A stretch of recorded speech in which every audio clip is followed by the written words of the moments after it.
دنیاوی بادشاہ جسموں پر حکومت کرتے ہیں اور اولیاء دلوں پر حکمران ہوتے ہیں، ان کے کارنامے عظیم ہوتے ہیں۔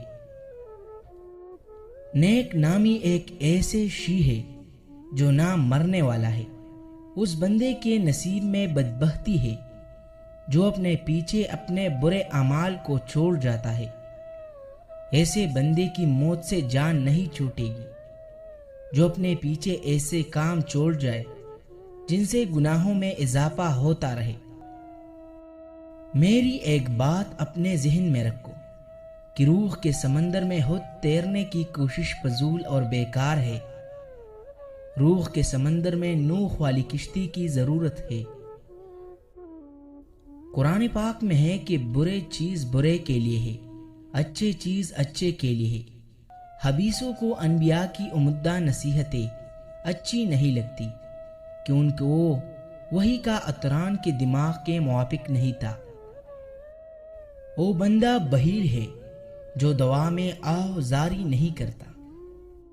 اے اللہ، ہمارا مانگنا بھی تیری مہربانی کی وجہ سے ہے، کیونکہ تیری رحمت نہ ہو ہم رجوع ہی نہیں کر سکتے۔ اے خدا، روح کو او مقام دکھا دے جس میں بغیر حرف کے کلام ہوتا ہے، تاکہ پاک روح عالم غیب کے میدان کی جانب سر کے بل جائے۔ سخاوت فقیروں کو اس طرح ڈھونڈتی ہے جیسے حسین لوگ آئینے کو تلاش کرتے ہیں۔ خوبصورت لوگوں کا چہرہ آئینے سے حسین بنتا ہے اور احسان کا چہرہ فقیر کے وجود سے۔ دنیا میں بہت سے انسان ہیں جو اللہ کی عبادت کرتے ہیں کہ ان کو ثواب ملے گا، تو ایسی عبادت چھپی ہوئی گناہگاری ہوتی ہے۔ اے انسان، تو پانی کی تلاش میں سستی مت کر، کوشش کرتا رہے۔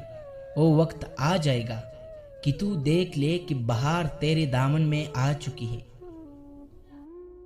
بلی جس گھر میں بچے پیدا کر دے تو سمجھ جاؤ اس گھر میں بہت جلد رزق کی فراوانی ہوگی اور کبھی رزق تنگ نہیں ہوگا۔